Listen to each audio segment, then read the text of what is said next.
Doge coin एक बार फिर एक नए बुल रन की तैयारी कर रहा है। ये ट्विटर और इंटरनेट की करेंसी बनने जा रहा है। दुनिया की बड़ी वेल्स डॉज को इकट्ठा कर रही हैं क्योंकि वो ऐसा बहुत कुछ जानती हैं जो हम नहीं जानते। इलोन मस्क ने ट्विटर का लोगो डॉज कॉइन के लोगो से बदला तो कीमत एकदम बढ़ी, लेकिन ये अभी सिर्फ शुरुआत थी। असल कहानी अभी आनी है, जो एक ऐसा तूफान होगी कि कई बड़े बड़े प्रोजेक्ट्स को उड़ा कर ले जाएगी। ये सब क्या हो रहा है, ये बताने के लिए ही मैंने ये वीडियो बनाई है। मैं हूं अली रेहान और आप देख रहे हैं क्रिप्टो बाबा। बस ये याद रखें कि मैं आपका फाइनेंशियल एडवाइजर नहीं हूं, क्योंकि मेरे पास ऐसी कोई डिग्री नहीं है। So let's dive in.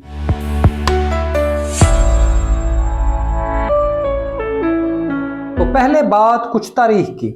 हुआ कुछ यूं कि डॉज एक पुरानी टेक्नोलॉजी थी, लेकिन फिर इलोन मस्क ने डॉज को गोद ले लिया और इसके बाद डॉज कॉइन का एक ऐसा बुल रन शुरू हुआ जो रुक नहीं सका। अचानक डॉज कॉइन में सब कुछ तब्दील होना शुरू हो गया। इलोन मस्क और इसकी टीम ने डॉज कॉइन के सोर्स कोड को दोबारा हासिल किया। डॉज फाउंडेशन बनी, जिसमें इलोन मस्क का नुमाइंदा और इथेरियम के को फाउंडर वितालिक ब्यूटेरिन शामिल हुए। 2021 में फाउंडेशन ने एक्टिवली काम शुरू कर दिया। इन्होंने सोर्स कोड में मौजूद खामियों को दूर किया ताकि डॉज को मजीद महफूज बनाया जा सके और इसकी स्पीड को बेहतर किया जाए। बुनियादी तौर पर ऑन चेन ट्रांजैक्शन और लॉसेस को खत्म किया जाए। इसके बाद बात फिर आगे चली और कम्युनिटी डेवलपर सामने आए और तेजी से डॉज के ऊपर डेप्स बनाने का सिलसिला शुरू हुआ। इन सब डेप्स पर काम का बुनियादी मकसद सिर्फ फिलहाल यह था कि डॉज पर ट्रांजैक्शन को मौजूदा ट्रांजैक्शन कॉस्ट से 100 गुना सस्ता और 1000 गुना तेज बनाया जा सके, जो कहने में बहुत अच्छा है, लेकिन मौजूदा कंसेंसस मैकेनिज्म में मुमकिन नहीं था। इसकी वजह से नए तरीके अपनाए गए। डॉज को प्रूफ ऑफ स्टेक पर कन्वर्ट किया जा रहा है। इसके बाद ट्रांजैक्शन कॉस्ट भी कम होगी। लेकिन इस सब में सबसे दिलचस्प चीज यह है कि डॉज में मुसलसल नए कॉइन शामिल होते रहते हैं। ये इन्फ्लेशनरी है, जिसकी वजह से इसकी इन्फ्लेशन कम नहीं होती। लेकिन प्रूफ ऑफ स्टेक पर जाने से इसकी फीस को बर्न करके डॉज को डिफ्लेशनरी बनाया जा सकता है। और अब अंदाजा यही है कि इलोन मस्क और वितालिक ब्यूटेरिन डॉज फाउंडेशन की मदद से यही काम करने जा रहे हैं। जिस दिन यह खबर सामने आएगी, इस दिन असल तूफान आएगा कि डॉज अब इन्फ्लेशनरी टोकन नहीं रहा और इसकी फीस बर्न होना शुरू हो गई है और फिर यह मार्केट का नक्शा यकीन बदलने की तरफ जाएगा। बाइनेंस चेन और इथेरियम पर मौजूद 100 बड़ी वेल्स डॉज कॉइन को बहुत अरसे से खरीद रही थी। इन वेल्स की वजह से ही डॉज कॉइन का बॉटम बना और ये वेल्स इसे एक लंबे अरसे से खरीद रही हैं। इनकी वजह से 2022 के दौरान डॉज कॉइन को नुकसान सबसे कम हुआ और इसने पिछले साल सिर्फ 58% प्राइस लूज की। हालांकि टॉप के मुताबिक इसकी प्राइस और बाकियों की प्राइस में तकरीबन एक ही जैसा नुकसान हुआ है, लेकिन पिछले साल इसमें नुकसान कम हुआ। इन तमाम वेल्स को भी यही अंदाजा है कि डॉज बहुत जल्द ट्विटर और इंटरनेट की करेंसी बन जाएगी, क्योंकि इसके ऊपर कोई काम कर रहा है। और वो कौन काम कर रहा है? इलोन मस्क काम कर रहा है। और इन्होंने जिस भी प्रोजेक्ट पर काम किया है वो कभी भी नाकाम नहीं हुआ। कॉइन ग्लास डॉज टोकन्स का फ्यूचर डेटा ट्रैक करता है।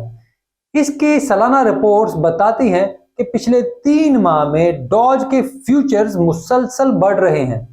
ये फ्यूचर्स क्रिप्टो ट्रेडिंग फ्यूचर्स से मुख्तलिफ हैं। ये बुनियादी तौर पर 1 साल के कॉन्ट्रैक्ट होते हैं, जिनकी एक्सपायरी फौरन नहीं होती, बल्कि लोग नुकसान की सूरत में प्रीमियम पे करते हैं ताकि इनकी पोजीशन बरकरार रहे।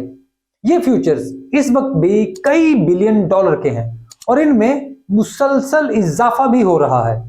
दूसरी जानब अगले 3 माह में शॉर्ट पोजीशंस में भी इजाफा हुआ है, लेकिन यह गलत ट्रेडिंग पैटर्न को जाहिर करता है, क्योंकि डॉज बॉटम आउट हो चुका है। ये वो पोजीशंस हैं जो किसी बहुत बड़े आलमी फाइनेंशियल क्रैश की पेशगोई पर कायम की गई हैं, लेकिन एक साल की तमाम पोजीशंस लॉन्ग ही हैं।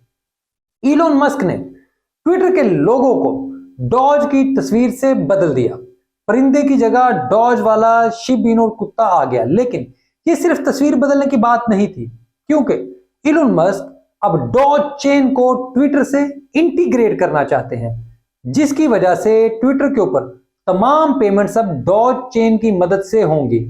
ये इस जानब पहला कदम है। अगर ट्विटर की तमाम पेमेंट्स ऐसे होना शुरू हो तो वॉल्यूम $1 अरब से ज्यादा हो जाएगा। अगर ये वॉल्यूम चेन पर चला जाए तो आप खुद ही सोच लें कि डॉज कॉइन कहां से कहां जाएगा। ये एक बहुत बड़ी इनकलाबी तब्दीली होगी। इलोन जब 2020 में ये बातें करते थे तो लगता था कि वो मजाक कर रहे हैं और इनकी मीम्स को लोग संजीदा नहीं लेते थे, लेकिन इनके जानने वाले जानते थे और वो कहते थे कि इलोन मजाक नहीं कर रहे, वो कुछ ना कुछ कर रहे हैं। और अब आहिस्ता आहिस्ता सब मान रहे हैं कि डॉज तूफान बर्पा करने की तैयारी कर रहा है। जनवरी में फाइनेंशियल टाइम्स की रिपोर्ट के मुताबिक ट्विटर सोशल मीडिया प्लेटफॉर्म के जरिए अदायगियों की इजाजत देने के लिए एक निजाम बना रहा है, एक सिस्टम बना रहा है कि सोशल मीडिया के जरिए पेमेंट्स हो सके। लेकिन इसको लॉन्च करने में सिर्फ एक मसला है, वो है इलोन मस्क और डॉज कॉइन के ऊपर मुकदमा, जिसके तहत इलोन मस्क पर इल्जाम आयद है कि इन्होंने डॉज कॉइन की प्रमोशन की है और इससे लोगों को $258 मिलियन का नुकसान हुआ है। लेकिन इलोन मस्क ने अब इस मुकदमे को खारिज करने की इस्तदा कर दी है। 1 अप्रैल को राइटर्स की खबर के मुताबिक इलोन मस्क के वुकला ने बताया कि मस्क के खिलाफ मुकदमा एक फर्जी सोशल मीडिया की कहानी पर दर्ज किया गया है। एक घड़ी घड़ाई कहानी पर मुकदमा कर दिया गया जिसका इनसे कोई भी ताल्लुक नहीं। वो डॉज को अच्छा समझते हैं और इसके बारे में ट्वीट्स भी करते हैं, लेकिन इनका बुनियादी मकसद एक बेहतरीन पेमेंट सिस्टम बनाना है ताकि लोगों को सस्ती पेमेंट की सहूलियात मुयस्सर हो सकें। यह बयान इस बात की तस्दीक करता है कि ट्विटर को डॉज से इंटीग्रेट किया जा रहा है और यह सिर्फ अंदाजा नहीं है बल्कि जल्द हकीकत बनने वाला है। अगर आपको ये वीडियो अच्छी लगे तो इसको लाइक और चैनल को सब्सक्राइब जरूर करें। कमेंट में आपकी राय का इंतजार रहेगा। आप हमारी गलतियों की भी निशानदेही करते हैं तो ये जरूर करें, इससे हमें अपना काम बेहतर बनाने की मदद मिलती है। और आप ट्विटर पर भी मुझसे राब्ता कर सकते हैं। वीडियो देखने के लिए आपका बहुत शुक्रिया।